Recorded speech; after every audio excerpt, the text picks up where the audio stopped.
Yeah!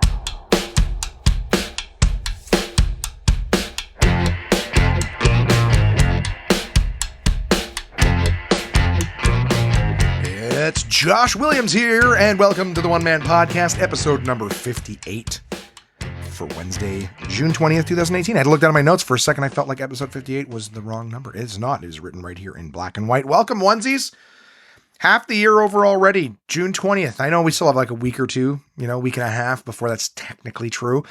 But goddamn, is 2018 going quick? At least it's feeling like it's going quick for me. All of my life is moving so fast.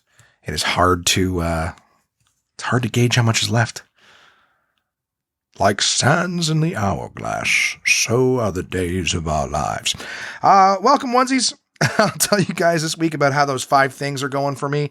How well it is or not well it is. Stay tuned to find out more. I've had the first heckle hole of the season. That's a golf tournament thing that myself and another comedian, Brendan McKeegan, ended up doing. Tell you guys about that. I spent some time with Michaela. We had some drunk real talk at a friend's house. It was a really fun evening. And I'll read your emails, right? I'm sure there's other things that'll come up along the way, as they always do.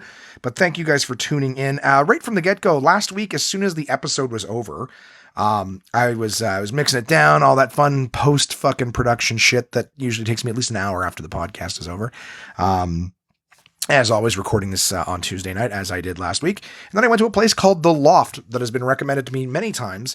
It is like a board game bar. I'd say like a board game cafe, but they're all about, the pub food and the beer and the liquor and stuff. So I went there.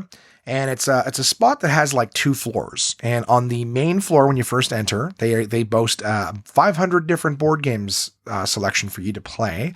And upstairs is 1,000 different board games to play. Now, when I got there, it was probably about 9:30, maybe quarter after 9. So they had already decided that they had sort of done like a last call for players upstairs.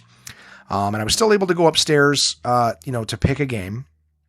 Because I guess some games go for a few hours, and because it wasn't crazy busy on a Tuesday night, they decided that let's shut down the upstairs, move the staff downstairs, right? I mean, why have so many staff if there really isn't enough space for it? So I got a chance to go upstairs and grab a game from their selection there, but the upstairs, I got to tell you, a lot nicer than the downstairs. Both places gorgeous, just in terms of space. It was more like tight quarters downstairs, small little pub tables.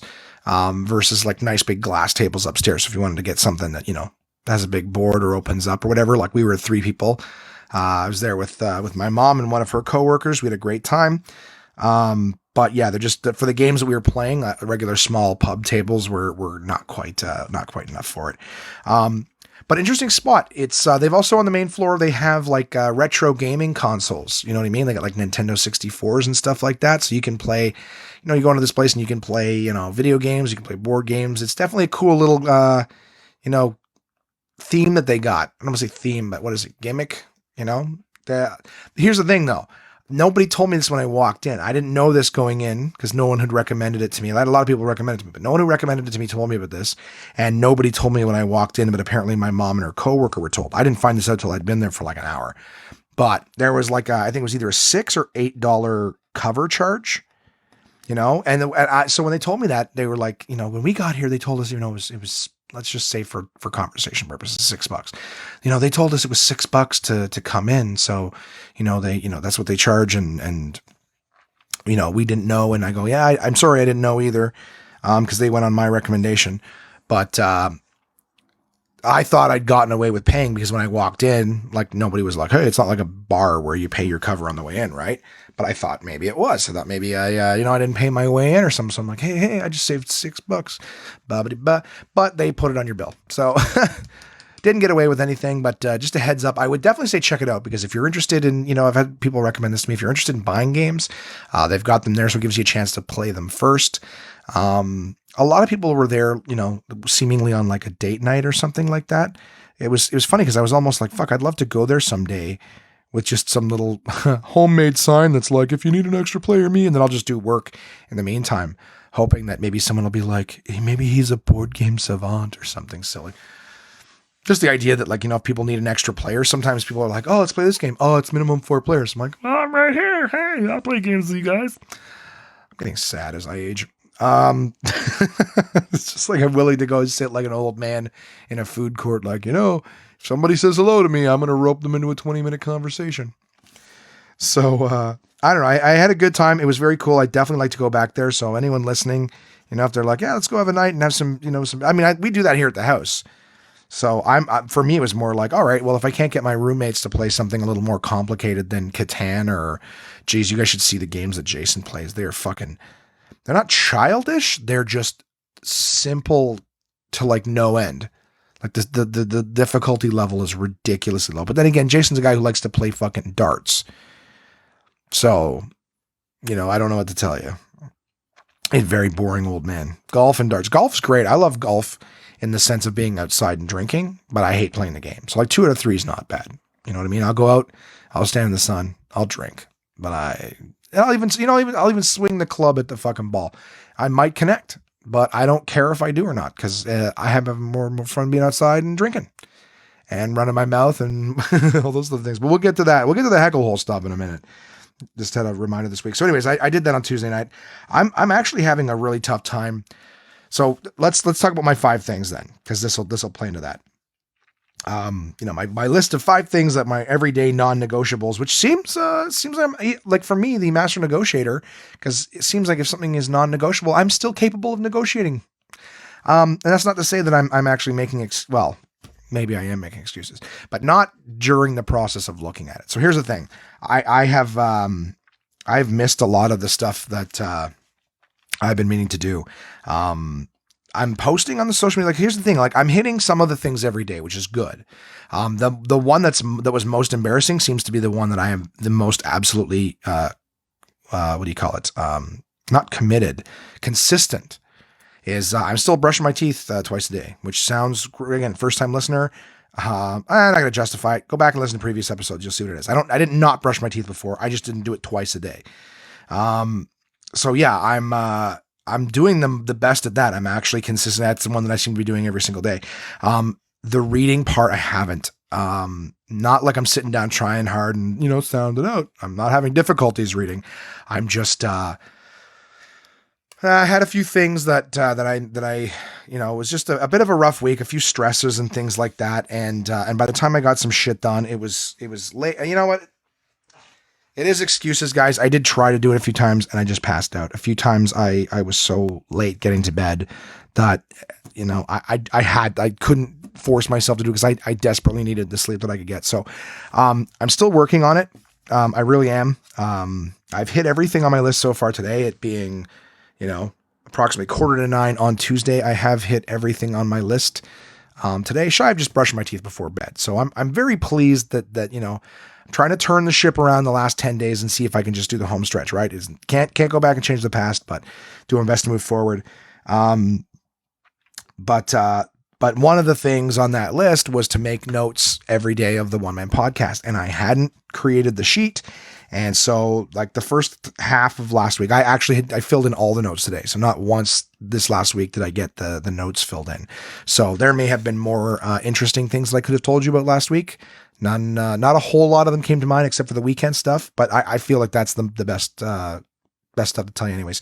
So just in terms of the update on the 5 things, really, really fallen off hard. And I was good and strong at first. Turns out having little fucking cards and shit everywhere in my face is still not good enough.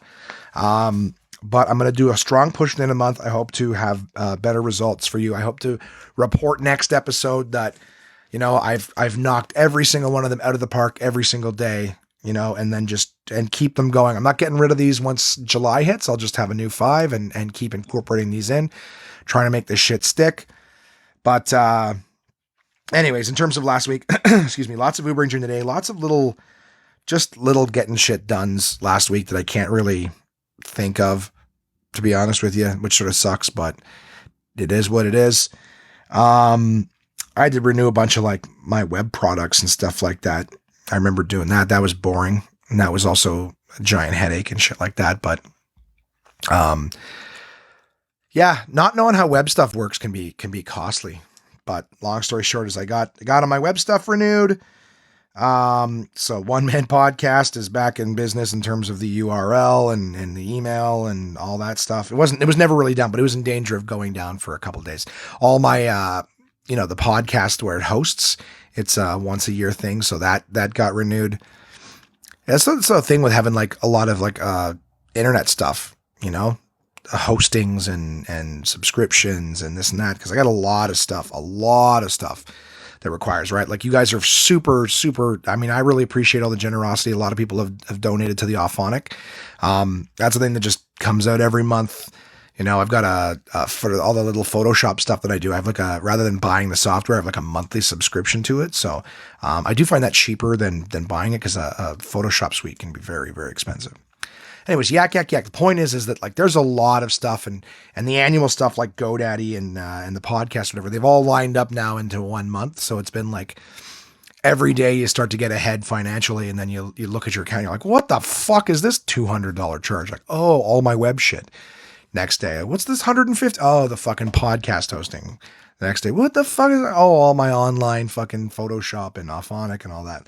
So anyways, not trying to have a sob story, just I gotta, that's one of the things I'll have to do is I'll have to make myself like maybe just a calendar that tells me for all the stuff that's not monthly, right? It's just annually and go, okay, all right, get ready, bend over this month. You might want to stick some Vaseline around you crack, buddy, because they're going to stick it in your ass this month. Big old bank dick. Anyways, I think last Thursday, actually, it was funny. Jason was dicking around the house. We're getting ready for something that I'll tell you guys about later on in the show, but we've been doing a lot of work outside in the back porch and stuff like that. Primarily Jason, and Kamar's been giving him a big hand with it, but we're getting all sorts of little things done in preparation for this. And I remember Jay just came in and he's like, all right, you want to play a board? And he never wants to play board games. I usually have to bug him and be like, all right, let's have a drink and play something. But he was like, all right, let's go drink, play something. So we ended up playing some board games at the house. I'm telling you, I sound like a fucking nerd, but every single person that we have played with ends up being like, hey, you guys want to play a game or something? Like, it's a lot of fucking fun. I'm even seeing it in like people's dating profiles and stuff like that are saying like, oh, I'm really big into board games, and obviously I'm women, not men, not to say, I mean, obviously there's a bunch of fucking nerdy dudes on dating apps. All right. But those aren't the ones whose profiles I'm reading. Or is it? Anyways, yeah, it's cool. So you see these cute chicks like, I'm into board games. I'm still not even in a position where I can, message anybody or anything like that. Just not interested in it, but still trying to love myself. But I do find it fascinating. Like, I don't know. I fucking hate me. I wasn't ready to talk about this yet. There's nothing secret or anything like that. I'm just so not interested in fucking dating. You know what I mean? I'm not interested in fucking either, to be honest with you. Like my hormones are, but I'm just not interested in fucking meeting somebody new and all that shit, right? A lot of my listeners, a lot of you are in relationships. They might not be the happiest or healthiest, but you guys are in relationships. You're not doing that fucking thing where you got to try to find somebody, or maybe, maybe some of you are, maybe I'm not thinking about it. But I know that all the people whom I can name who listen to the podcast, I know that you guys, a lot of you are in relationships, and good on you. Cause it's weird being on here. You know what? It's there's no great place to be. The relationships can be a fucking nightmare too, but oh God, I'm all over the place rambling about this. Point being is I did make myself a dating app profile. It's only because here's the way I look at it. Okay. I feel like, and I may have said this already, and I'm sorry if I'm repeating myself, but I feel like that mad scientist, right? Like I'm working on the formula and I'm determined I'm going to find it, but I feel like I got to get into the lab and blow myself up and set myself on fire and electrocute myself, and fail a whole bunch before I get the formula right. So I feel like I got to get back out in the dating world and I got to start making mistakes.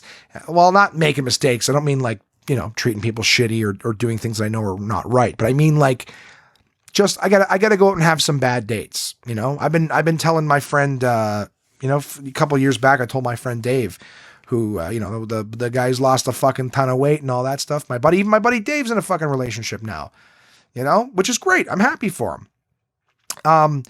But I got to give this for context. A lot of people think when we say your friend's gay, it's like, well, why is that important? Well, it's important to the story in terms of just statistics and numbers. So in terms of like Dave being gay, it's obviously he's got a lot less fish in the sea. Still plenty of fish, but lots less fish in the sea, you know? And he was telling me like, it's really hard to meet people in the gay community at times and stuff like that. Where the fuck was I going with this? Dave was doing good. Oh, I told Dave that I'm like, yeah, it's hard and there's less people, but you still got to get out there and just start. Like, I remember when he was dating at first, like he was having to use some of the apps or whatever.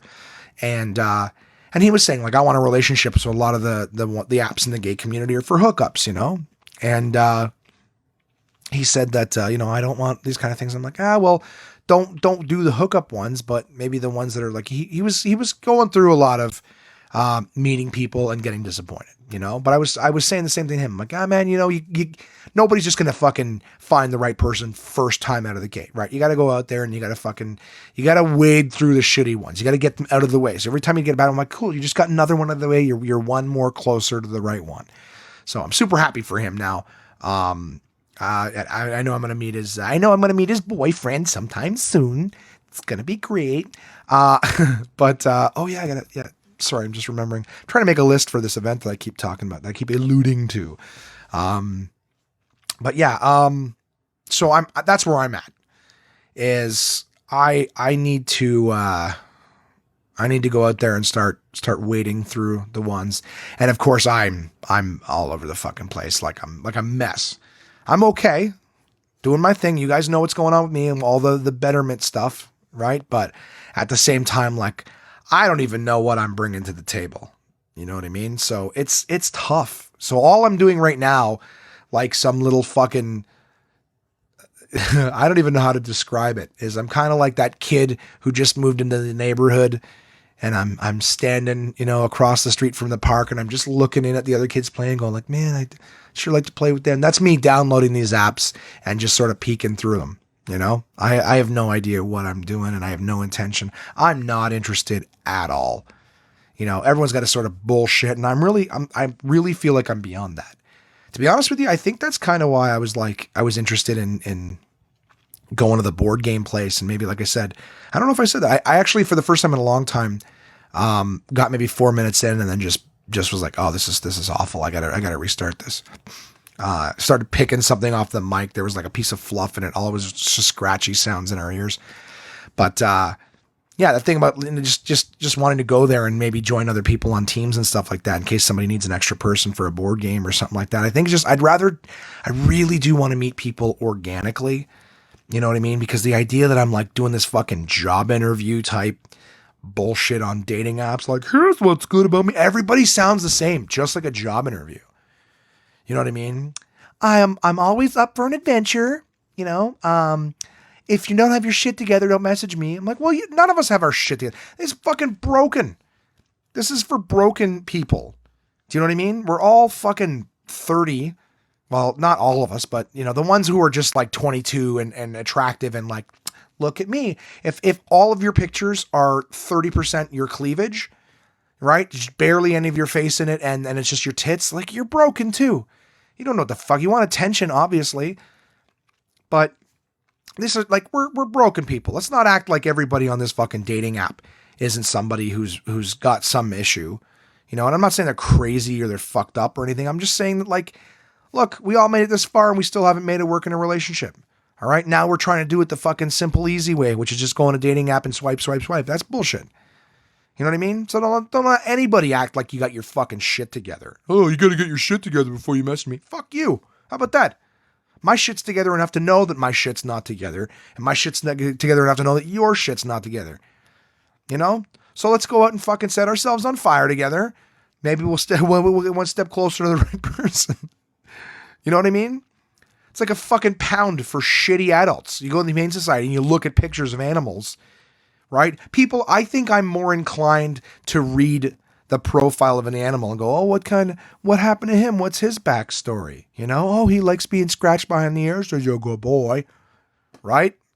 But the fucking, oh, I'm into adventures anytime, but also up for watching Netflix. Go to the gym regularly, very active and outdoorsy. What, everybody's the same? You know, would you believe for a second if I put that shit on there? It's not true, obviously. I don't know. I shitting on it. I'm fired up and I don't give a fuck. It's not fun trying to date again. But at the same time, like I'm getting older and I've got a lot of love to give and I'm just looking for a partner. Someone that I can love and respect, you know, make a commitment to be an equal partner with, you know? I still have lots of love in my heart for that lady I was dating, you know what I mean? But, everybody gets to a point, you know, and Crystal and I, like we've been hanging up, but we've had some conversations where we're just like, look, we both recognize the fact there's still feelings there. And it's just right now it's too hard. And like I said, it's too hard for me. You know what I mean? I can't speak for her position. And I mean that in the sense that it's not my place to say what's going on. All I can say is that for me, it's really hard to be around someone that I have very strong feelings for, that I care about. And, you know, and then still trying to move forward, because my whole position would be like, well, if we can't be together, you know, again, not my place to say. All I know is we got along good as friends, you know what I mean? But everything I was reading, you know what I mean, is like, you know, just because I knew there was feelings there, like we'd be spending time together and I know I was feeling stuff. It's hard that you can't be with somebody that you care about for that long and then just not give a shit about them and not have feelings. Again, we've got like 20 years of we've got we've got like over 20 years of history.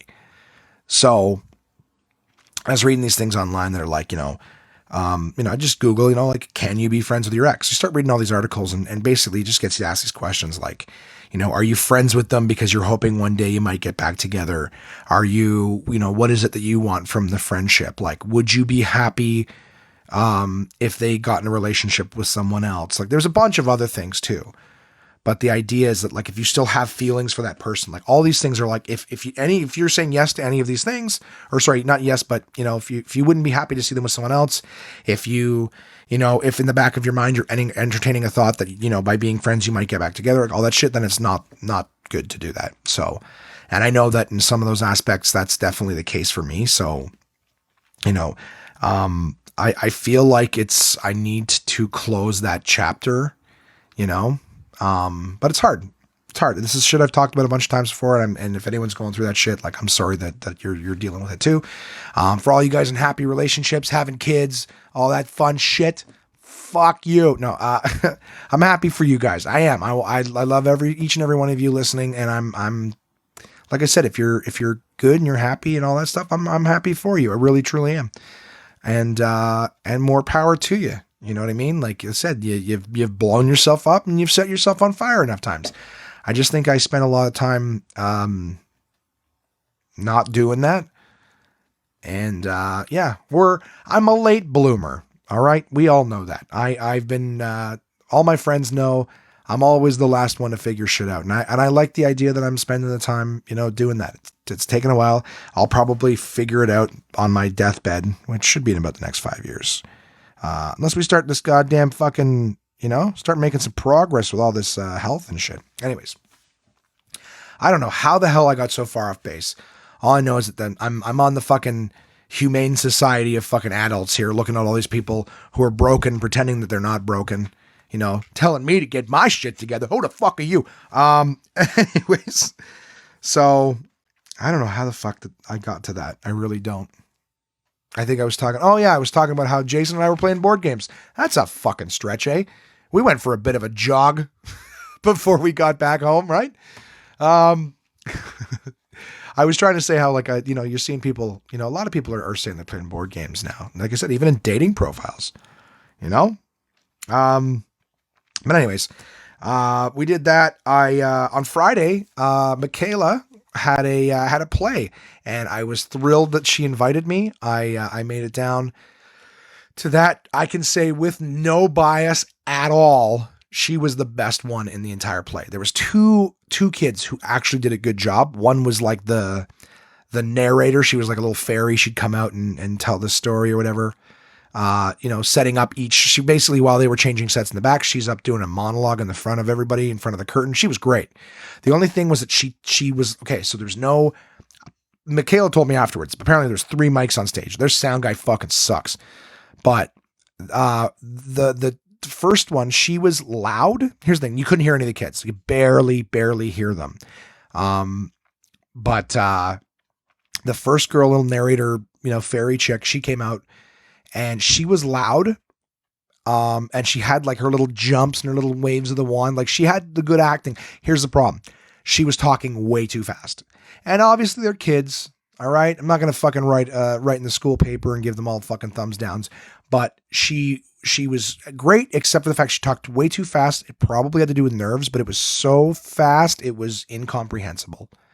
You know what I mean? So she'd be like, blah, blah, blah, blah, and boom. And like she'd jump and whatever, like, but you can't hear what she was saying. Loud, but totally unclear. Michaela did great because she was loud, in character and great mannerisms and everything like that. And you could understand her. She wasn't so nervous that she was talking so fast. She was great. Other people were loud, but like, they were just saying, what? That's not true. Why do you say that? Like, you know what I mean? Like you could understand that they're nothing to it. Again, they're kids. I'm not judging them. I'm just saying I was particularly proud of Michaela because she fucking nailed everything. Some of them were like delivering their lines, but like one arm across their chest, holding their other arm by the fucking tricep and just swaying back and forth in their lines. Clearly not in character at all. All right. You want to fucking make it in Hollywood, kid? You got to fucking tighten that shit up. All right. Drop your fucking arm, get into character, focus, be a professional. So anyways, she did great. She did great at her thing. And then I went and I ran a couple errands and I picked her up early afternoon. And then the two of us, her and I, had a great evening together. We came back, we played some video games, we played some VR. She loves the PlayStation VR. In fact, I only ever get to play it when she's around because she's wicked into it. But we had a great time playing the PlayStation VR. Played some games called Little Nightmares. I'd already finished it. I told you guys about that, but she loved it. We played the entire thing through. We played a game called Werewolves Within, which is there's a board game called Werewolf. It's basically the same thing, just less rounds. And the idea is that you're sitting in VR, you're playing online with other players, so everyone's got an avatar there. You're wearing the helmet, and one or two of you in the group is a werewolf, and you're trying to ask questions. Everyone has a role, so it's a deception game. People are lying and trying to say that they're this or that, but everyone has like a little skill or something that can sort of give away a piece of information. So the idea is that everyone communicates and pleads their case and whatever, and then everyone votes at the end for who they think is the werewolf. And it's the idea is like, did the werewolf trick everybody or did the villagers find the werewolf and kill him? So, great game. A lot of fun. Mickey absolutely loved it. Absolutely loved that game. She was having fun. She was talking shit with some of the people, but never swearing. She got great energy. We had pizza. What else did we do? We did other shit too. Oh, she watched, she loves her Hello Kitty. We watched the Toys That Made Us Hello Kitty episode, together. We went out to, this is brutal. This is brutal. We went out at Food Basics. They have pints of the Nestle ice cream. They had pints for 99 cents. Fuck.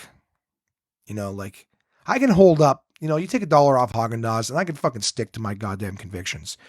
But you give away Rolo ice cream or Smarties ice cream, Oreo ice cream with fucking all that goodness in it, and you slap a 99-cent fucking price tag on it. And you know what? I'm going to die. That's it. I'm going to be dead. I can't fight that much back. You know what I mean? Anyways, so I got her an ice cream. I got one for her brother for when she saw him the next day. And I got one for myself.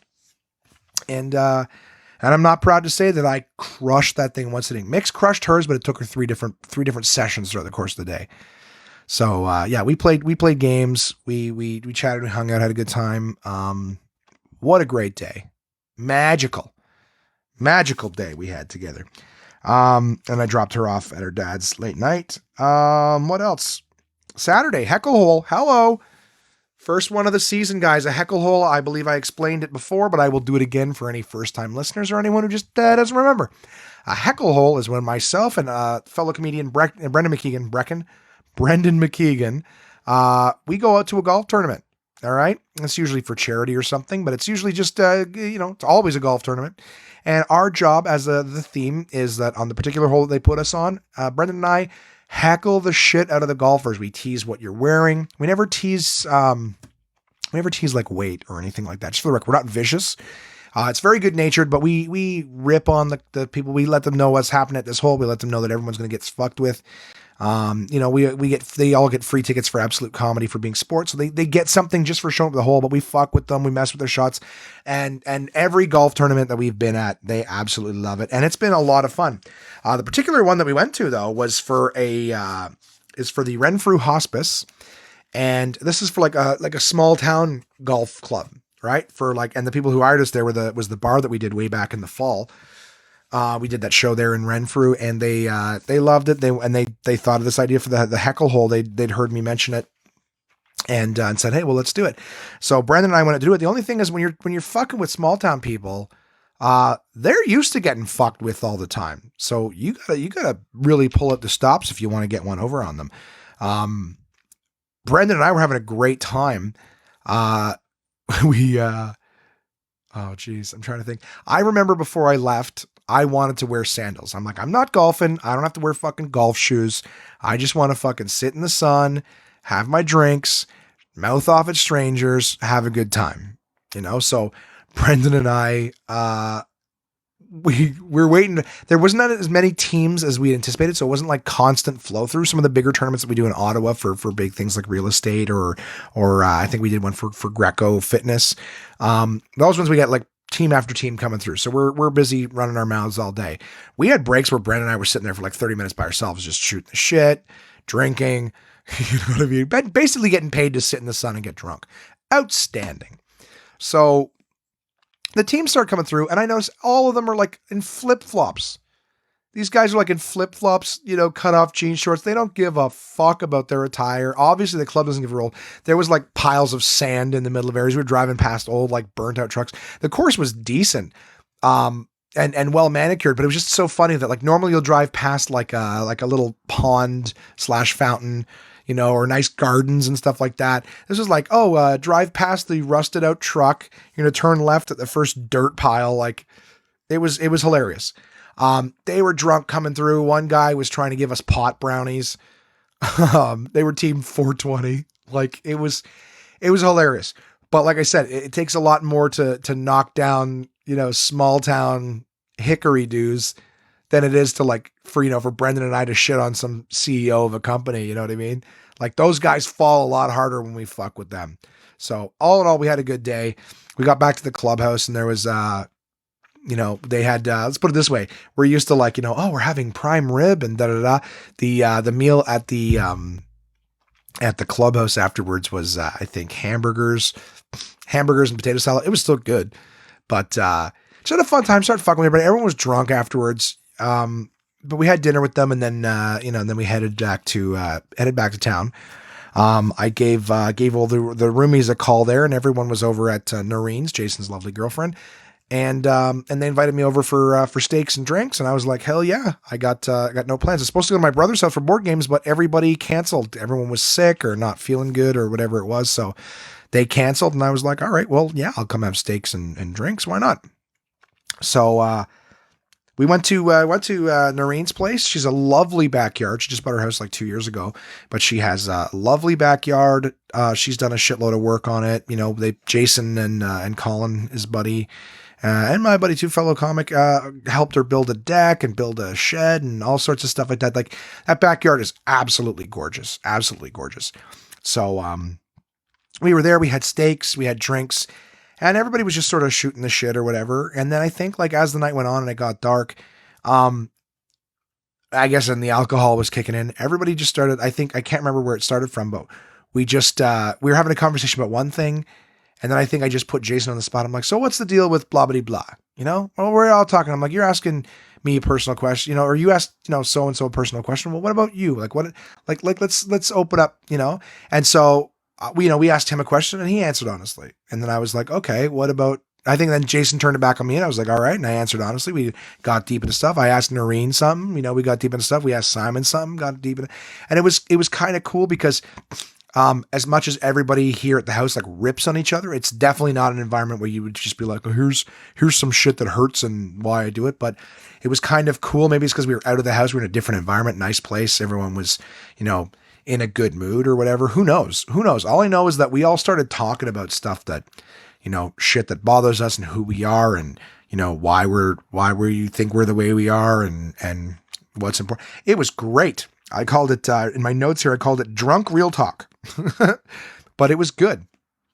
And, I wasn't drunk. I'd been drinking, but I wasn't drunk. All I know is that I'd had enough to drink that I felt, confident, in what I was saying. I didn't feel, like, it's not like one of those conversations where everyone gets drunk and they're like, man, my dad, like nothing like that. But it was just kind of like, I think the fact that, everybody was getting a turn at it too made everybody feel, people who were maybe less inclined to open up just watched other people straight out lay it on the table and no one got hurt from it. It's not like someone was vulnerable and then you shit on them for it. So it was good. It was really cool. And especially with like, Jay to be vulnerable and be honest. Cause we're friends, but we fight all the time. And I feel like we don't know a lot about each other at times, but it was kind of cool. Anyways, that's lame, but whatever. We were there till like 3:00 in the morning, and we had music on and everything like that, but the neighbors are cool as shit and we weren't blaring it. So I slept in on Sunday. How about that shit? Sunday, Father's Day. Happy Father's Day. I guess I didn't say that off the top. I wasn't thinking a happy Father's Day to all the fathers. Happy, Father's Day to all the stepfathers, out there, the unsung heroes. I went for a walk with my dog. I slept in and the sun was nice and I got a little bit of a fire lit under me to want to, just get a little exercise in. So what the fuck did I do? I went over to my parents' house and I got my dog and I didn't know what to do Sunday. Sunday was hot and humid as fuck. So I brought water for him, but we went for a good long walk. Poor little guy was fucking beat afterwards. Absolutely bushed. But it was a good day. I had a good walk with him. I took my mom for a few little, Sunday afternoon errands as I'm known to do. And then we went to have dinner at a restaurant, little vegetarian restaurant. So I had a nice meal with my mom, who was my only parent growing up. So it was kind of fitting that Father's Day I was with my mom, because my mom was my mom and my dad, It was a stupid joke. I'm like, you know what I mean? She was my mom and my dad, so she fucked herself, That's stupid. That's stupid. But yeah, it was a good day. I had a good day. Nothing like eventful. I'm actually enjoying like less and less in a day as I get older. I'd love to just wake up, sit in a chair all day, read, nap when I want. I'd do that now. I do that now. I'm so glad I quit those jobs. Can I tell you guys, I may not have my shit together, but I'm much more happy and content. I feel a lot less stressed. Now there's the personal pressure of actually making something of myself that's starting to build up a little bit. I'm starting to feel a little bit of a stir craziness. So, I think that's whatever. We'll talk about that another time. As time goes on, eventually we have to fucking put up some results, either health or happiness or career or something's we gotta start posting some results, because we're having a bad couple of quarters here in 2018. But I watched a movie called Lady Bird on Sunday night. I got back and I was just sort of wasn't quite ready for bed, and I don't really give myself permission to watch movies very often. But I had a good day of eating well. I just actually tonight finished my last chicken and broccoli, sweet potato sort of medley that I'd prepped a couple weekends ago. So I was doing good. I ate good that day. I went for a good walk, had a vegetarian meal for dinner, was feeling good. So I gave myself permission to just sit and watch a movie. That's something I have a really hard time doing. I'll put shit on either while I'm falling asleep or while I'm doing work, which even, like I said, I'm more inclined to listen to podcasts while I'm working than movies or shows, because at least I don't have to look at those. They don't require me to stop what I'm doing. Jesus, getting tired. I had a good one today too. I'll tell you about that in a sec. But whatever. Long story short, watched a movie called Lady Bird, and it was a good flick. It was basically about being a teenager, little weird teenager. Reminds me kind of like Juno. She's not like a young woman being pregnant trying to figure out life or whatever. But it was just dating the ups and downs, the, kind of a fucked up family life. I don't know how to really give it a fair synopsis. All I know is it's on Netflix right now in Canada. So anyone listening US or abroad, I'm sorry if it's not accessible to you, but it is currently on Canadian Netflix. It's called Lady Bird, and it's a good watch. It's a good watch. A lot of shit I'm sure everyone can relate to. Even just watching her date, like she goes through a few boyfriends in the movie. And just the shit that happens, man, like, holy fuck. Something that, like, at 1 second makes you mad, and the next second, like, you just feel fucking bad for the person. You know what I mean? You're like, fuck, I get what they're going through. Like, that just sucks. So, anyways, check it out. Guys, if you're looking for something fun to put on, it's a drama. It's not, like, super, there's funny moments, but it's not, it's a good flick. It's a good fucking flick. Yesterday, Monday, or at least for me, right? On Monday for you guys. As always, I did my Uber thing, and I had to get a safety check. I got my notification that like my safety certificate or whatever for my car was expiring in a day or two.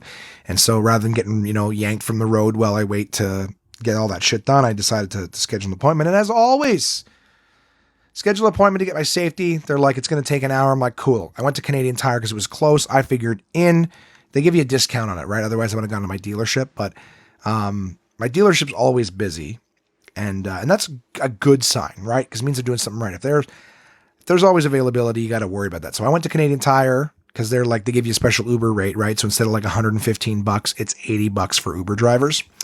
And I just figured, all right, here's my fucking $80 again, right? I'm talking about this month, just bill after bill after bill. So here's another one. Every now and again, Uber's like, you got to go get a police check, or I got to go get a vulnerable sector report. I got to go get a safety done, So anyways, in the summer, everything's hitting this month. It was like, you got to go in and get your safety. So I went to Canadian Tire, I give them the keys. I'm like, cool, $80. They're like, yeah, we'll call you back in an hour. So I'm like, cool. So I go up into the Canadian Tire. It's like a 2-story one. Just browsing around, trying to kill an hour. I didn't have my earbuds with me. I wish I had, because I'd like listen to some podcasts or something while I was walking around. But I'm dicking around in the store, looking at a bunch of boring old shit. There's actually a lot of cool stuff at Canadian Tire, but I'm like, try not to spend money, right? And it's so funny. I was convinced like it's just open and shut. Yep, no problem. So they call me. They're like, hey, an hour later, we did the safeties all. We figured it out. We were done conducting the inspection. You know what I mean? So it's all done, but just to let you know, everything was good except for the brakes. The brakes are supposed to be X amount of millimeters, and they were blah, blah, blah. So they just came out underneath. They just failed. And I was like, great. And they're like, so you got to get a new, a brake job, and you can get it done here, or, you can go elsewhere, but you have 10 days to get that done, so that we can give you the safety or whatever. So I'm like, oh, how much is it? Because you know how much I know about cars. And they're like, oh, it's 400 and something. I'm like, oh, for fuck's sakes. I'm like, I don't know what the fuck I'm going to do. I'm like, I'm like, I need the safety done because I'm going to be off the road, the next day if I don't have it. Or at least by the end of the next day. Right. And I'm like, but in order to make the money, so, to make all this shit work, like I need to be on the fucking road anyways. So I call my dealership and find out how much it's going to cost if they do it, and how much it's going to cost, blah, blah, blah, phone call after phone call. When can you get me in? Yada, yada, yada, yada. So in the end, I just ended up figuring it was as expensive as I'd done at Canadian Tire, and they were willing to do it right then and there for me. So I'm like, go ahead. I have to fucking borrow money like an asshole. So, I didn't have to borrow much, but it just sucks to not, you go in thinking it's going to be an $80 day. How many times have I told you guys this story about the fucking car? You know what I mean? Go in for an $80 oil change and $700 later. But that's why you need a slush fund when you have a car. You know what I mean? I wish I was a fucking whore. I wish I could just, I say I wish, because I don't really have to, but I wish I could just go suck a cock or something like that. Get what I need. This is just weird to say. That'd be a weird way to come out and be like, man, these fucking car bills. I wish I could just go blow a guy. But look, I'm telling you, there's some days where I'm like, fuck, $50-$60 an Uber. I'm like, I spent a lot of hours to make this $600-$700. you know, and I'm pretty comfortable with my sexuality. If someone was willing to just give me $1,000, quick little, you know I might just be willing to do it. Again, I'm speaking from a position that it's not a reality, you know, looking down the barrel of that thing, maybe a different story, right? Have that meat popsicle, as Mika calls it, with the fucking creamy center about to shoot in your face. My point is I'm sick of car bills. All right. And I need to start putting a slush fund aside for these fucking surprises. So anyways, I did that. I got the fucking car back. And then I came home and I moved forward with a decision that I've been working on for some time. I actually got the wheels in motion on Thursday when I ordered the stuff for it, but I came home after all of that endeavor yesterday, excuse me, and I shaved my head. I shaved my head with a razor, everything like that. I've been sick of my hair's been thinning. I've probably brought it up in the podcast before, and I've been doing different haircuts and all sorts of other things, and just more and more people are making reference of the hair thinning. And like I said, if I look at the numbers of people who are saying it, like, oh man, you're starting to go bald, versus how many people are seeing it and just not saying anything out of politeness or whatever it is, I'm like, I just, if it's happening, it's happening, and I'm gonna fire my hair before it quits. You know what I mean? So I just decided, all right, I'm gonna shave my head. I'm done with hair. All right. If it's got to be this way, it's got to be this way. So my beard came back enough that I'm like, I can't do the fucking bald face and bald head. I'll just look disgusting. I want to kill myself. Not for real, but you know what I'm saying? Like there's only so much fucking self-esteem kick you can get at once. So, I decided, all right, I'm going to give the head a shave, and we're going to just see if I'm good with this, if I can live like a bald guy. Cause, haircut after haircut and other people think, like, I have people in my life who care, you know, who are making suggestions. Well, what if you try this stuff? It's like a powder that you put in your scalp, and it's like the same color as your hair, and it just makes your scalp look like it's, I'm like, I can't do that. You know what I mean? Like, there's just such a level of denial in that. You know, it's like that spray paint they used to use. Yeah, you just spray it on hair, and it's like, it's not hair, it's spray paint. You know? So I've been watching YouTube videos and stuff like that too, of like, you know, guys testing products, you know, and talking about taking Propecia and stuff like that to like make the hair grow back. And it's like, yeah, but they're saying once you start taking it, you got to take it for life. If you stop taking it, it makes the hair that was still there fall out too. So everything falls right the fuck back out. And then you try to take it again and it doesn't come back as much as it did the first time. So they're also talking about like Propecia having, you know, ties with cancer and stuff like that, because there's like a certain level. I can't remember the other. Propecia does something that like, it's like 1/5 the dosage of the drug that does something else. It's not used to treat cancer or whatever, if I'm not mistaken, but it's used for some other like intense purpose, and that causes like breast cancer in men when they take that particular dosage. So it's like, for fuck's sakes, you know, I don't want to start taking something that could give me breast cancer because I'm insecure about my fucking, you know, bald, my thinning. It's not bald, it's thinning hair, but I got a thin patch in the back that almost looks like a fucking bald spot. So I'm just like, I'm done, you know. I'm driving Uber and I'm listening to these radio ads that are talking about how, like, hey, is your hair thinning?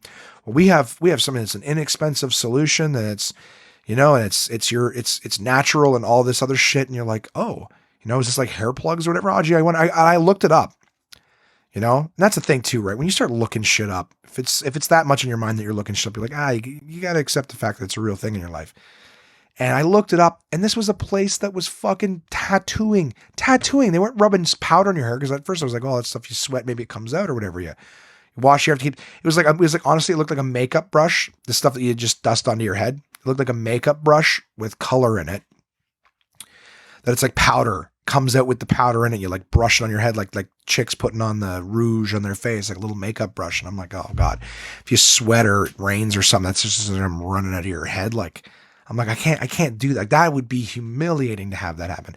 And at the same time, what happens? Everyone in your life sees you got a fucking bald spot, you know, and then all of a sudden you just don't. Everybody fucking knows. You know what I mean? So I'm thinking, what is this thing I heard on the radio? They're fucking tattooing your head. Their solution to you balding, saying, "Oh, and we've got a solution for it," or whatever. They actually made it sound like they were fixing your hair. It's your own hair and blah blah blah. They tattoo your head along your hairline, and the ad says it looks like you actually have a full head of hair. You just choose to shave it. And I'm like, oh my God, that's fucking pathetic. And that's denial at its fucking, the height of denial. Tattooing like hair follicles on your head. That's what you're doing. You're tattooing. And not tattooing in the sense that it's a needle that plugs it in and then it grows. You tattoo the fucking scalp so it looks like a freshly shaved head and that all the hair is there. I can't remember what the fuck it was called. It wasn't called For Hims. But I'm sure it's in my fucking search history. If I think to bring it up next week, I will. But, anyways, yeah, I just decided enough's enough. I'm going to shave it. I'm going to shave it and I'm just going to see, can I be one of those guys, and in, 2-3 years, it'll be just Josh is a bald guy. That's what he looks like. He's got a beard and he's got that bald head of his. And as the weight comes off, it'll look better. Now I'm a big fat bald guy with a beard. Ugh. It's not a good look, guys. But again, going back to that motivation of wanting to look better. I'll tell you, since I did that yesterday, today was a very active day. I will tell you that. Working on getting things into a good place. Let me tell you. But nobody seemed particularly shocked, which was great. I mean, like Jason and Simon saw it afterwards, and they were like, "Meh." My buddy Matt Davis saw it. My mom saw it last night because after I was all done with it, right? I was using shaving cream on my head, and I watched some YouTube videos to make sure I didn't pull some fucking rookie mistakes. So you actually have to shave it both ways. You can't just shave like down or up. You have to shave both ways to get the grains both sides, keep it as close as possible. So I did that, and then the only person I thought might be weirded out by it was my mom, and she didn't seem shocked. She was actually talking to me for like a minute in the car. I picked her up and drove her back from work. And at one point I was like, you see my head? She's like, oh, I see it. And I don't know. It just looks weird to me. I don't know. I'm not used to seeing you like that. So I don't really know. And then I dropped her, I brought her somewhere to get dog food because Chase needed some kibble, whatever. And she's just like, I'm like, okay, I'm going to go over here. It was near where I used to work at Domino's. And I'm like, I'm going to go say hi to my coworkers there, my peeps before, while you're shopping. And she's just standing there like watching me walk away. I go, what? She's like, I'm just looking at it. I'm like, oh, for Christ's sakes, don't look at it like that. It's not a fucking spectacle. So it does feel weird. It feels weird. Like when I put my head back against the headrest in the car, like it's just this weird feeling. I don't know if you can hear it here. I can hear it in my head because I'm rubbing it, but here, let me rub it on the mic. Yeah, it makes no noise because it's smooth as a baby's bum. But and the little part that was balding, thinning, it's like different grit sandpaper. You know what I mean? Like on certain parts, it's like it's a heavy grit, and then you go to the other part and you're like, yeah, it's not. That's gonna buff the wood more than sand it. You know what I mean? That is a smooth surface you were rubbing on it. So, anyways, my bald guy now. I haven't posted any pictures yet because I'm not really interested in all that just yet. I don't really want attention for it. I'm just trying to do my own thing. I got to get it some sun. Let me tell you, when it's shaved, it was pale, and you can see it. My hair is dark. Like I actually do have hair there still. So, I look like a skinhead, like a white supremacist, and that's not the look I'm going for at all. I love everybody. All right. This is not because I hate anybody. It's because I hate myself. So I did that. And then I guess last night after everything was over, we played some board games. Yeah. That old thing again. Myself, Jason, my mom, my roommate, Matt Davis, super hysterical comedian who is in town doing shows this week at Absolute Comedy. We played some games last night. It was great. I had a great time. Sat there with my bald head. Nobody made me feel weird. And then today was just back to the grind, driving people around. I actually had a conversation with one woman in the car. Like I was wearing my hat today because I didn't know how I looked and I didn't want to fucking weird anybody out, but I was wearing my hat and then I started chatting. This woman was talking about having a bad hair day. Or she wasn't worried about having a bad hair day. And I go, I did this today. And I started chatting with her about it. It was a long ride. And she was super cool. She's like, it actually looks really good. Like, It doesn't look bad. She's like, I don't know what you look like with hair. So that you know, you look fine. You don't look weird or anything. And I was like, all right, well, that's good. The only people who've seen it so far are people who know me. She's like, yeah, no, it looks fine. Like, she was like, some people look not great. They have weird shaped heads or whatever. She's like, your head's not shaped funny. Weird, eh? The conversations I'll have with complete strangers. But afterwards, I went to the Uber hub and got them to put in my safety that I got done yesterday. I had to take the car back in because the wheels were making a squeaking sound or whatever. So I made them clean it out and make sure everything was tight and proper in.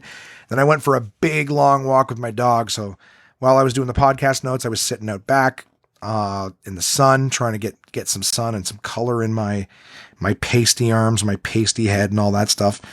And then I went and got my dog and went for a big long walk again, head out in the sun, put sun, I keep calling it suntan lotion. It's not suntan lotion, it's sunscreen. I put sunscreen on and went for a walk, and again, hot day, but brought water for the dog. He was having a great time, took him somewhere where he could run a little bit off leash. Great. I think it was a big 2-hour long walk. Then I came back and I had a bite. Like I said, I had the last of my little chicken, potato, broccoli medley that I had made for myself. And then I went to have a nap, passed the fuck out. And I went to sleep for like half an hour and I slept for like several hours.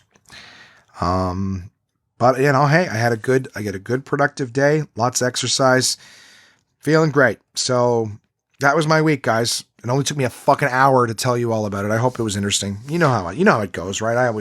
I second guess how much you guys give a fuck. Here I am, bearing my soul in my head.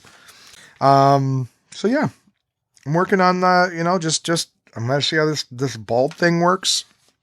Just shaving it down. Hopefully, I get the whole fucking Jason Statham thing going on. Just to see, not him particularly. His even looks funny because he lets it grow out like a fucking quarter inch. Just this weird sort of fuzzy look on his head at times. He's not the model. I'm just trying to think of some fucking famous bald dudes who don't look half bad because we only know them bald. Fucking Rock, we all know what he looked like with hair. I think he looks fucking better bald.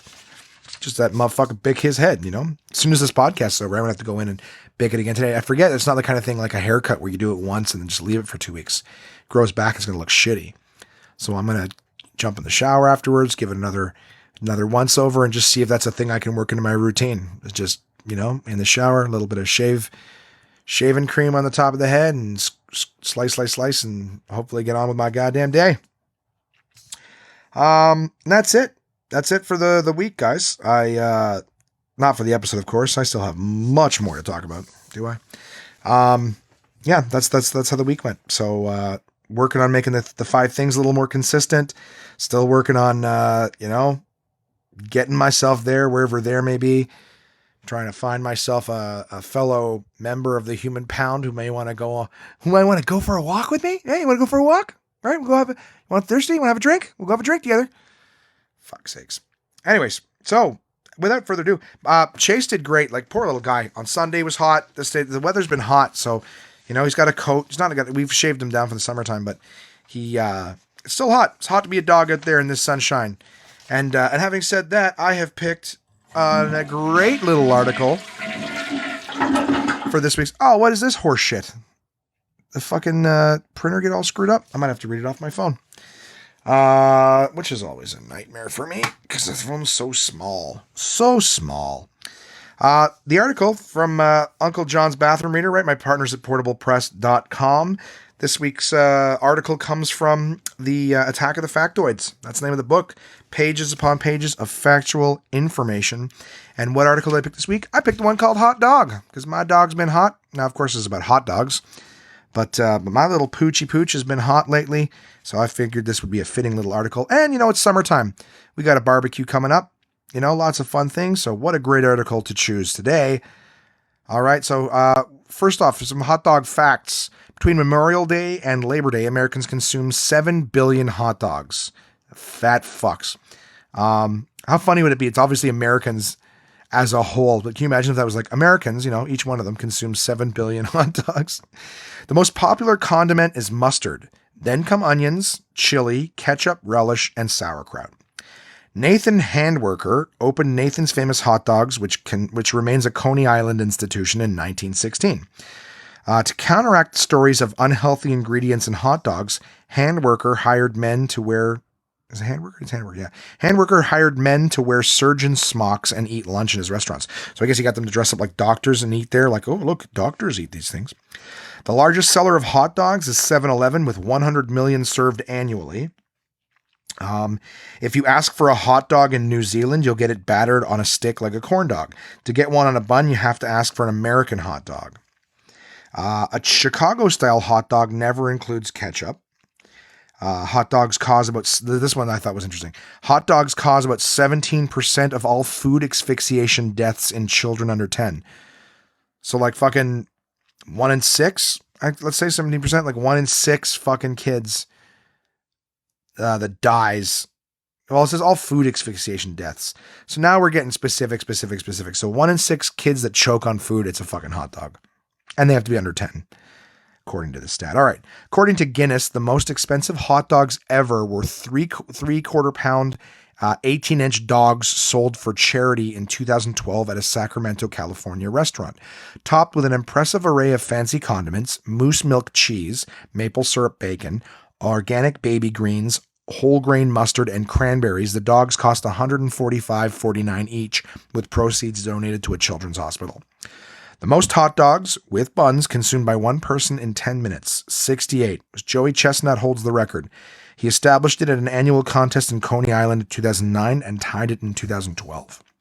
The world's longest hot dog stretched 196.85 feet and was prepared by Japan's Shizuoka meat producers in 2006. In the 1880s or 90s, Frankfurters from Germany and Wieners from Australia became known as hot dogs, possibly because of the sausage's similarity to Dachshunds, or Dachshunds, however you say it, or maybe because of rumors about where the meat came from. Germans regularly ate dog meat back then, and that, my friends, is hot dog. A little bit of hot dog fun trivia facts for you guys from my partners at portablepress.com. Uncle John's Bathroom Readers. I know in the coming weeks we're going to get closer to Canada Day. I will be reading from the Uncle John's Plunges into Canada and the Weird Canada books, just because it's nice to know a little bit more about the land that we come from. But of course, they have books on everything, guys. I was in talks with them. They're going to be sending me some more editions in the very near future. But in the meantime, you guys can go on their website, portablepress.com, and check out what they've got. If you are a Costco shopper like me, I know that last year Weird Canada and Plunges into Canada were available for purchase at Costco. So pick those up if you're Canadian, and check them out. They've got their books all over the place, Indigo, chapters, that kind of stuff. Check out their stuff because I dig it. They're cool little fun reads. So like I said, if you're like me and you're just trying to read more, it's a good little place to start because you're just looking at anything from 1 to 4 page articles that just, it helps you feel accomplished reading an article and being done. Reading an article and being done. These people who sit around and like, no, I read an article in a science journal. Fuck you. Who the fuck? Who's walking around going, I wonder, I gotta pick up a science journal and read these. I don't know, probably scientists, but you know what I'm saying? Regular people are like, no, I read an article in the science journal. You're full of shit. You read something on the internet. Bullshitter. Going out buying science journals. Anyways, portablepress.com, guys. Thank you so much to my partners. And as always, Absolute Comedy, I'd mentioned that my friends Matt Davis and K. Trevor Wilson are in town this week. I have to say that this week at Absolute Comedy in Ottawa is probably one of the strongest shows you will see. Matt Davis, comedian from Birmingham, Alabama, travels all over the world performing. He will be hosting this week. One of the smartest guys and most well-read people that I've met. I can't say enough good things with this guy. I love Matt, and I love spending time with him. I'm trying to get Matt to do the podcast this week. We're just trying to find a time. He was in town 2 weeks ago, but I was under the weather, not able to do it. So we're trying to find a time this week that we can do it, as well as K. Trevor Wilson. K. Trevor Wilson, super funny guy, performed on Jimmy Kimmel Live last year, as well as he is the character Squirrely Dan on Crave TV's Letterkenny. Very popular show. I think it's in its 4th season, or going into its 4th season. I could even be wrong. It could be going into its 5th. Super funny dude. He's headlining all week. You guys owe it to yourselves if you live in the Ottawa area to see these shows. Don't fuck up.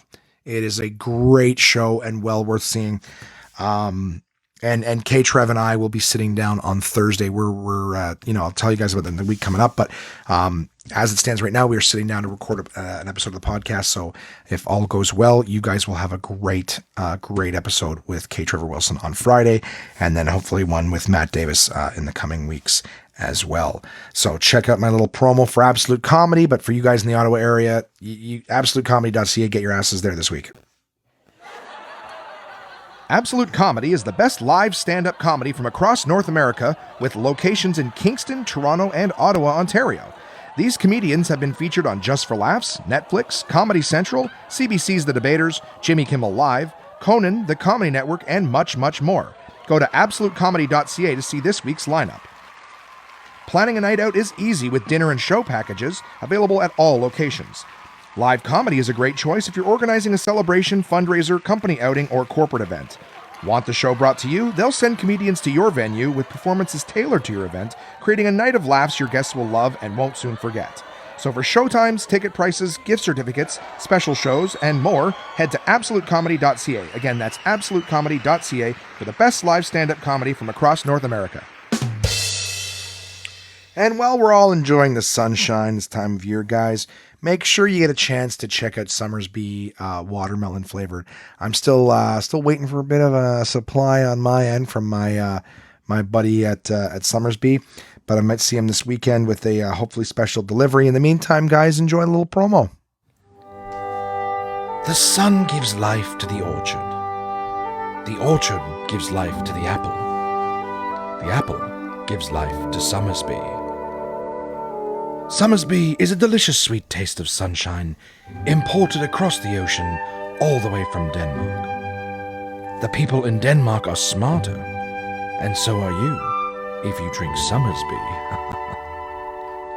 With flavors like apple, blackberry, pear, elderflower lime, red rhubarb, and a taste as regal as this fake accent, there's something for everyone to enjoy. And now, you can try them all in the Summersby Mixer Pack, available wherever fine beverages are sold. So go on and try for yourself the crisp, refreshing taste of Summersby.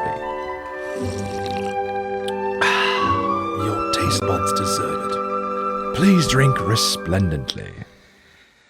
Oh, and who are we forgetting? Excuse me, I feel like there's always somebody else. Oh, my partners at DK, Dorling Kendersley. Oh, I love those guys.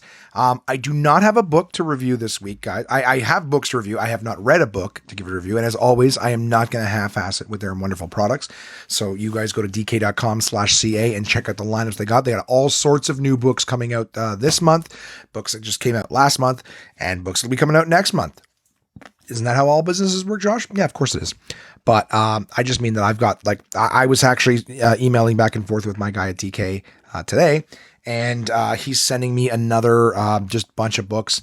I'm not reading these things fast enough to get them all caught up, but man, there are some outstanding books coming from DK guys this month and next month, and I cannot wait. I'm getting some early copies of them. I'm pretty excited.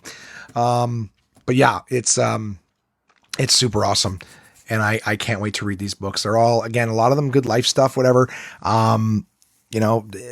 Just like, oh man, where food comes from, I think is one of the ones. I'll give you a little insider scoop, of some of the stuff that we're talking about here. I think when I also spoke with him today, he was saying how he's going to send me another one. I tried, okay, here's the thing. They're great fucking partners. All right. I got to tell you, they are, well, I don't want to say the best, but, I just dig how much they just go, dude, what do you need? We got it for you. All right. So this is what I asked for. There's a book called Practical Ayurveda, which is just great life practices and daily practices, and just how to get, good physical, good physical, I want to say juju, but I don't know if you guys know what that is. It's just good physical karma and energy and and chakras and shit like that, and just like day-to-day stuff that's good for you. And it's not all just like physical stuff. It's great, like stress management, whatever. But I cannot wait to read this book. There's one called The Story of Food, another one called Eat Better, Live Longer that they're sending me, Yoga Fitness for Men, which was great because I saw the Yoga Fitness for Women book, and I'm like, oh, it's great. But I mean, we're out here too, and some of us are very in touch with our sexuality, and we like stretchy pants. What about us? So Chris is sending me those, and he's also sending me one called Hand Tools. Like what I was saying by them being great partners is that I like what they send me the books. I get a chance to read them. I can promote them to you guys. You guys can take a look and see what you think. There's so many books, guys. There's so many subjects that I don't have them sending me. They're sending me the life stuff because that's what I'm working on right now. Eating better, physical stuff. I want to get back into yoga.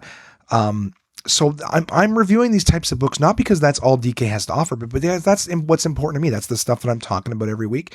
So that's what I talk to them, and say what I'm looking for. But there's stuff about everything. And for example, they're sending me a book called, Tools, all about tools. And this book's fucking amazing. So for my handworking, hardworking, like I meant handworking, my handworking and hardworking, do-it-yourselfers, Jimmy, Mika, my two best friends, other friends that I have in the trades, anybody who cares about that stuff. Chris, you're probably going to be interested in it as well. Maybe Mark, I'm not sure, if you do a lot of work with your hands in terms of tools and stuff, but this book there's over 200 tools in there, like hand tools, and how they work, their evolution, best practice for using them and to care for them. I'm basically reviewing this fucking book. I haven't even got it yet.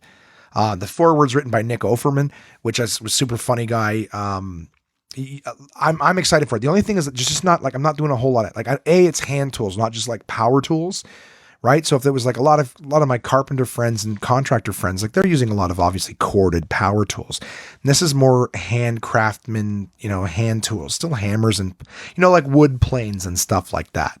So my contact at DK was like, hey man, are you interested in this? I'm like, fuck yeah, I'm interested in that. The second I saw that book, I'm interested in it. I just don't know if my listeners would be interested in it. But you know what? I'm going to give you guys the benefit of the doubt. I was chatting with him. I said, if you want to send that, I can't wait to read it. And I would love to give it a review on the podcast. So, if you guys happen to go to DK's website and you see any books there that you're interested in, but maybe you want to know a little more, send me an email, contact@onemanpodcast.com, and let me know what books DK's got coming out that you might be interested in hearing a little bit about before you buy, There's some older stuff there too. Like again, to be a good partner to them, it's not in their best interest to send me a book that they had published in 2006. There's not gonna be a whole lot of people who are like, oh my God, really? That book's available? Except for me, because I love all their stuff. But at the end of the day, like the newer stuff, if you see something new out there you want to know about, let me know. I'd love to make sure that I'm reviewing books that are of interest to you guys too. But you know me, dk.com/CA. I love those guys. I can't wait for the new stuff that they have coming out. They've got several series that I'm super, I'm already in for a penny, in for a pound.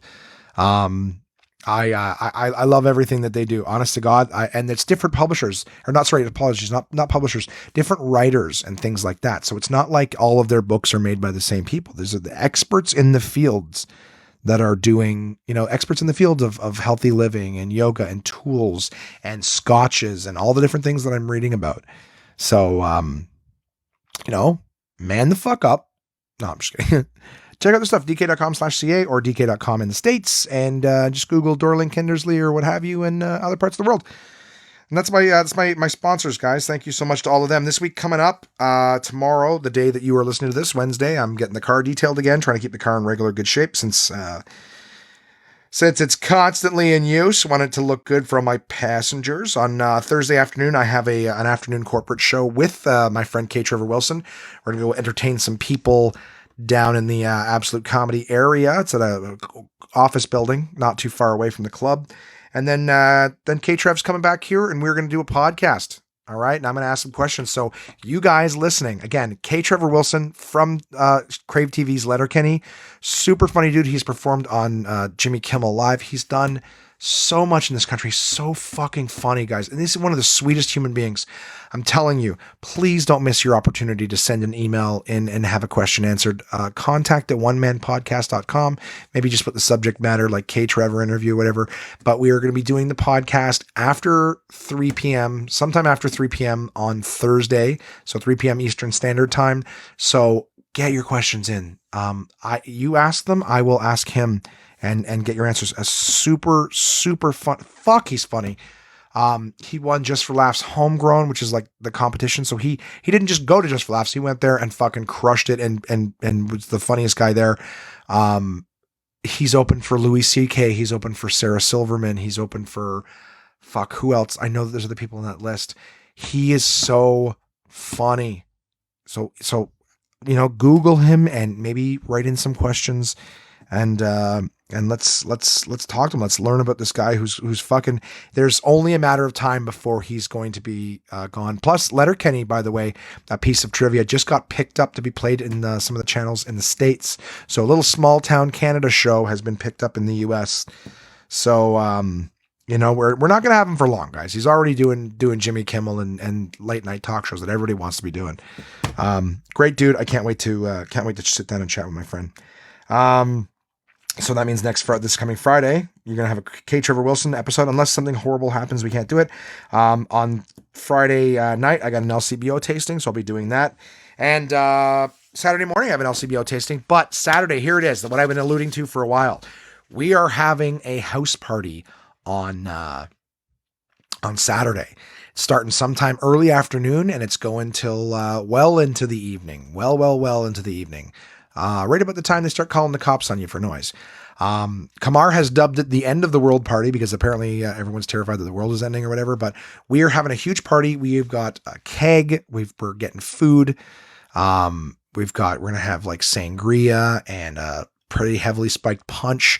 So come and have a drink on us. How do I know who's invited? Listen, if you're listening to this podcast and you are in the Ottawa area on Saturday, all are welcome. Bring yourself, bring your significant other or your spouse or your friend, try not to bring someone who's a fucking animal, but, if you listen to this podcast and you're in the Ottawa area, I don't care if I know you or not. Come and say, hi, Josh, I listen to your podcast. Cool. Let's have a drink. If you're planning on coming, you need the address, contact at onemanpodcast.com and I will happily let you know where to come. But yeah, we're going to be, it's me, myself, Jason, Kamar, and Simon, all of us hosting. And, yeah, lots of people are going to be here. We're going to have we're doing it, out in the back. We've got a big back deck. We've built a big addition on the back of the house that we're going to be using. We've got, tons of space in the yard and driveway. We're going to have, some different, just bullshit drunk games or whatever, not board games, just drunk games and stuff like that. I'm trying to figure out if we're going to do like beer pong or something, but the idea is we're having a house party and all are welcome. We want to have a good time. So if you are listening to this, you are welcome to come. Some of my friends, Chris, I hope that you can make it. I was texting with you earlier this evening and you had said that there's a chance that you could come. But yes, you are more than welcome, my friend. I would love to have you. Mark, I don't know what you're doing way out there, buddy, but if you got time to come on Saturday, come have drinks. Let's have a good time. I'm not getting back from my tasting until about 3:30, 4 o'clock. So there'll be a little bit going on before I get here, but all my friends are welcome to the Ottawa area. Mika, Jimmy, if you guys are listening and you're free, I know you got the kiddos, but if you want to come by for a drink at some time on Saturday, you're good. All my people, I don't need to start naming you all individually, but you listen to this podcast, you are welcome to come to this house party. All right. So the end of the world party on Saturday. Very excited to have anyone who wants to come out there. We've got all sorts of people coming from the club. We've got comedians who are coming in from out of town to be a part of it. So it's going to be a good time. And it's all good natured shit. You know what I mean? It's not a fucking frat party where everybody's trying to draw dicks on each other. It's a bunch of people having drinks, having a good time and, just enjoying the camaraderie. So that's Saturday. And then I got a pet event on Sunday. So I don't know how the fuck I'm going to be on Sunday, but, yeah, come on Saturday. You know what? If you want to see what my fucking bald head looks like, come on Saturday. I'm not posting any pictures or anything yet. I'm not ready to do that, but I'm going to be there. I'm going to be bald. So come and see what my fucking head looks like. Let's have a good time. I'm looking forward to this. I got that pet event on Sunday. I hope I'm in good shape for it, but I've done it a few times before. It's not too shabby. And then that's it. Early next week, it's just back to the fucking Ubering, and let's see what kind of adventures or shit breaks on my car or shit breaks on me or whatever it is. And that'll be the week, guys. So it's time for the emails. As always, if you want to send an email in, what's that address? I only say it 6 times a show. contact@onemanpodcast.com. One man spelled ONE. I hope I'm not getting emails because people are typing the number 1 in there. One Man Podcast, ONE. manpodcast.com. I'm surprised I didn't fuck that up. I'm not reading it. It sounds like I was reading it. I was just off of brain. There you go. Lost all credibility on that one. So guys, I got an email this week from someone. I don't think that their intention was to have me read it on the air, but fuck it. That's how I do things. You send me an email, I read it on the air. So this is from somebody named Glory. And I responded to them, letting them know that I would read their email in the air and answer their questions right now on the podcast. So Glory writes in, "Hey Josh, hope you're doing well. Firstly, love the podcast. Thank you. Secondly, I'm actually in the middle of starting my own podcast called 20 Something Pod. It's all about growing up in your 20s and all the ups and downs that come with that. I just thought I'd reach out to say, A, hello to you. I know there aren't that many podcasters in Ottawa, and I would love to connect with you guys, like we're part of a network or something. And B, where do you record your podcast? I'm finding it a bit hard to find a studio that is affordable, being a startup and all. And C, not sure if once I get this thing going, you'd want to collaborate. Again, just throwing it out there. I just know how hard it is to start something in Ottawa, and I would appreciate any support I can get, and vice versa. I'm willing to help out any way I can. I look forward to hearing from you." So, well, thank you for reaching out. I'm glad you did. I'd love to know how you heard about my podcast or whatever. In terms of podcasters in Ottawa, I don't know. Like, we're not part of a union or a group or anything like that. Like, I just wanted to start doing it. So, I had to do some research. It's not as hard as it seems. In terms of studios, mine's pretty portable because I knew that I would be doing this podcast not always at home. So I don't have a studio. I have a really nice microphone that I bought myself that stays here at home. But it's on a music mic stand that basically just sits next to my desk and then points in my face. So it's not in the way, while I'm recording. Which is great. That was a good step up because I used to have my round base ones, which I use for like interviews and stuff like that, which would sit right on my paperwork in the middle. So I was always trying to read paperwork from like a foot away. So yeah, I don't know. I would say maybe something like that is a good help, but, I've mentioned on the podcast before, I believe, but generally speaking, like, I watched YouTube videos. Cause I'm like, I want to make a podcast and I want to make it easy. I don't want to do a lot of, post-production and stuff like that, even though I still do. But I've got a lot of stuff that makes my podcast easy that I just have my iPad sitting here next to me. Excuse me. And I downloaded an app called iJingle, and I made commercials and shit like that using GarageBand or whatever. And, my intro, outro music comes from Monkey Junk, courtesy of them. So I got all that stuff loaded into this little app, and I just tap on the buttons when it's time to do it. That's why sometimes I'm like, my partner's at that, and I'm tap on it. It doesn't start right away because my stupid fingers are sliding it rather than just tapping. But, it's pretty straightforward. It's a lot of little easy things. I mean, you could do a podcast on your phone. So in terms of needing a studio, like I invested the money in it, and I also went, to find, partners. So I was lucky that, of course, my relationship with Jason, he, from Absolute Comedy, of course, Jason is a sponsor. Jason, contributes financially. So I use the money that Jason contributes, not a ton of money, and that's not the shit on him, but just so you don't think like, oh, what does he pay? Hundreds of dollars a week? Not a chance. But the idea is when I get my payment from him, he buys, he's an annual sponsor. I take that money and I invest it back into more equipment, like more microphones, more headsets, cord stands, all that stuff that I need so that I can do larger and larger interviews. So I think I'll max out at a 4-mic interview, but I'm looking forward. I'd love to, if I'm able to make it to Toronto or if they're all in Ottawa at the same time, I'd love to sit down with Monkey Junk, and they're a 3-person band. I'd love to have myself and those 3 guys on. Right now I've got a total of 3 mics. 3 mics that are like portable, and then I've got the big one that sort of sits on the mic stand here, my Shure Super 55, which if you go on the Instagram account, One Man Podcast, you'll see it's a very special edition vocal mic.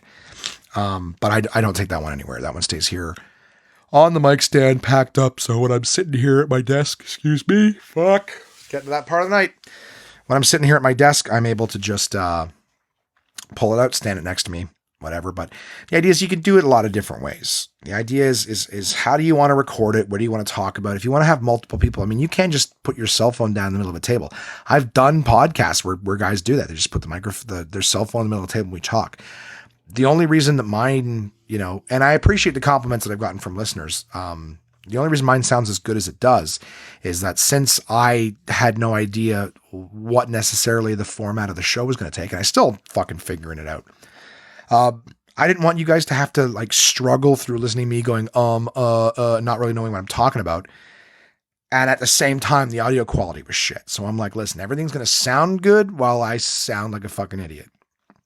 So I just did YouTube videos, I researched, I looked at good quality stuff. I went to a music store called Long and McQuaid, big place. And they got mics and cords and everything that you would need. I got almost all my equipment there. I've got a recorder called the Zoom H6. So I can plug all of my mic cords and the cord that goes from my iPad and everything into it. I can plug my phone into this recorder, record a conversation. Excuse me. I did that with my interview with Trent McClellan. That was the only phone interview I've ever done. So, it was a great conversation and it sounds good, but the idea is it's just my phone plugged into the recorder and we're just chatting via the phone. So, I don't know. In terms of knowing of how to connect with us. I mean, to be honest with you, I know of, my buddy and fellow comedian Mark Hatfield has a podcast. There's a few other guys who've come and gone. That's the thing with podcasting is it's tough in the sense that it's repetitive and disciplined. Like in terms of my fucking 5 lists, I'm not super consistent, but this podcast has been the most regular, consistent, punctual thing I have done in God knows how long. And I mean that, everybody wants to you take a vacation, you get 2 weeks vacation off work every year. You know what I mean? Like I'd not taken a week off of this. The closest was when I was sick as a fucking dog in bed and I still talked for like half an hour. I thought this episode was going to be 45 minutes long, another hour and a half. It's hard to shut me up. And I didn't even feel like doing it today. There's lots of days I just don't feel like doing it. I don't feel funny. I don't feel interesting. So, but I think that it's, you got to keep doing it. You got to let it grow. Like it's growing. There was a while where, we were at an average download of 70 people or whatever. And then the averages just, it fluctuates. And that's what my buddy Paul Verzi, a comic in New York, has told me. He's like, dude, your numbers are going to go up and down, but they will grow consistently. Just the most important thing, always have it out on time. And even Paul, fucking miss podcast days. Podcasts will show up 2 days later, something like that. But I took his advice and I made sure that every single Wednesday. So I would say pick I suppose on a more conversational basis, if you do listen to the podcast and you're invited to that party this Saturday, why don't you come chew my ear off on that? But just a piece of info for you is the sort of the discipline that I was told and that I still go with is that, is just be on time so while you're still figuring out what you want to do with your podcast and what exactly your format's going to take. And if you have segments or anything like that, maybe looking for partners and shit like that, do a good quality thing, make sure that people can hear you well. If you're asking people to be patient with you while you're figuring out your format, don't ask them to be patient with the quality as well. Cause I would turn something off that I can't really hear or understand properly. You know what I mean? So that's a good piece of I would say advice to start with is just, watch a YouTube video and find something that you can do. Like you can get mics. Sorry, just, I know I'm ADD and finishing the different sentence, but go to the Apple store or whatever, if you have an Apple phone, and you can buy, doesn't have to be an Apple product, but you can buy microphones that are designed for your phone that just plug into the bottom, either micro USB or lightning cable. And you can just sit with your phone in your hand and the microphone at the bottom and just record into the voice notes your podcast with a better quality microphone. Start with something simple like that. And then you got to find something that's going to host it. It's easy. Again, I can go more in depth for you, but it's not as hard as it looks. And trust me, I'm the kind of person who I don't play board games because I fucking think that they look like they have too many pieces and stuff. So I just let them sit around for the longest time until one day I'm like, all right, I'll watch a YouTube video and I swear I'll pay attention and stay awake from it. So just watch some videos and see what you're looking for. I record mine wherever I am. Most of the time it's just sitting here at my desk with my, like I said, my mic in my face and, you know, a printed piece of paperwork with some notes. I would say that too, and having notes helps just so you can, you know, look back to it kind of thing. My notes have gotten more structured when I remember to make them. And that's it. You're saying I'm finding it hard to find a studio. Yeah, you don't need a studio. You don't need, I don't have a studio. I can have 4 people talking with me, and it's just microphones and cords that plug into my little portable recorder. So we sit in the middle of the table, plug it in, plug all the cords into it, plug everybody's headsets into my audio mixer thing, and you know, away you go. It's a really simple setup. It really is a very simple setup, and it's very, very portable. I got like a little Tommy Hilfiger, what looks kind of like a bowling bag, and I just stick all the stuff in there, mics, cords, basses, everything on screws, boom, all into the bag, and now I'm good to go. Excuse me. Fuck. When I went to Toronto and did my interview with Pete Johansson, that's what I did. I brought that bag with me to New York for my buddy Paul Verzi's taping, right? So when I recorded the interview with Paul, that was just a fucking size of a backpack bag filled with podcast stuff. And I brought the entire studio, quote unquote, to him. So depending on what you want to do with your podcast, if you're just always going to be in Ottawa, then, you know, you can just get something simple that you don't have to move around too much. But if you're like me and you travel and you want to be able to have interviews on the fly, just think about what you want. I would say write a list of what you want from your podcast, and, you know, and then just figure out how to go about it.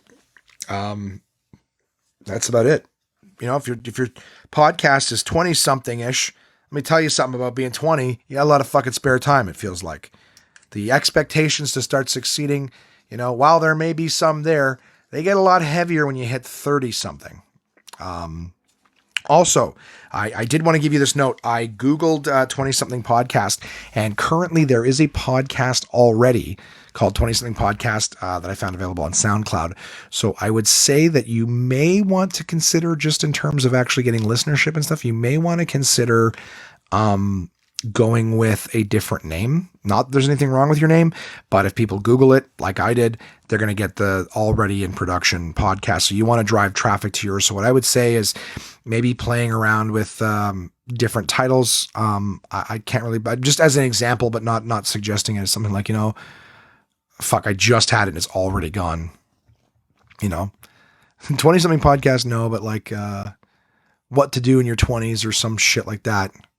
How to lose a guy in 20s. I don't know. Fuck. I'm just joking. But what I do whenever I come up with a name for something, when I'm working on a name for a new, venture, is the first thing I do is like, I'll go to like GoDaddy.com, somewhere where I can search domains, and I'll type it in and see if the domain's available. And if the domain's available, it's usually a good sign. And then I'll start, you know, searching iTunes or something like that to see, like, for example, the podcast, I searched to see if there's a podcast called One Man Podcast, and I couldn't believe that there wasn't. So, I was just like, well, fuck, that's a real simple one. In fact, I've got a lot of people who've stumbled across it because they're asking questions like, hey, how do you do a one man podcast or whatever, things like that. And they end up stumbling across mine because the words just work out properly. So, consider that, not to try to throw a wrench in your creative gears, but just, if that podcast is already out there, which it is, you may want to consider a different name. And you're saying, not sure if once I get this thing going, you'd want to collaborate. Well, I'm not 20 something, so I'm not very useful to you in talking about what it's like to be 20. I can tell you what I remember of my 20s. I started stand up in my 20s, but I'm always up for collaboration. I mean, again, shoot me an email or let's chat, you know, and see what, let's chat and see what you want to do with yourself there. But yeah, you don't have to offer me any services or anything like that. Like, I just, you know, my listeners are out there, and if you ask questions, I'll answer them. So, I look forward to talking with you, and I hope that some of the information I give you helped. As I said, please feel free to come to that party on Saturday. Every one of my listeners, each and every one of you, if we've never met and you're like, who the fuck is this guy? Come have a drink, have some food. Let's have conversations, meet some of these people that I'm talking about. Come meet me. I'd love to meet you guys and show you a little gratitude for, you know, you being there every week and listening, you know? So, as I said, if you want to come and you're like, well, how do I send me an email? Contact@onemanpodcast.com, and I will send you the address to come to. And it's not a prank. You're not going to end up in the middle of the field somewhere, no party. You'll be here having drinks with us crazy lunatics. So, like I said, bring a friend if you want, if you're worried. Not try to lure. We are right in the middle of the city. So, come, it'll be a good time. And that's the podcast this week, guys. So, thanking my sponsors, portablepress.com, absolutecomedy.ca, summersbdk.com/ca. I appreciate all of you guys being there. And as always, follow us on Facebook, Twitter, Instagram, YouTube. Check out all the fun stuff that we got going on. I appreciate you guys being out there every single week. I look forward to talking to you again soon. And I hope to see you at the End of the World Party on Saturday. Talk to you soon, guys. Thanks.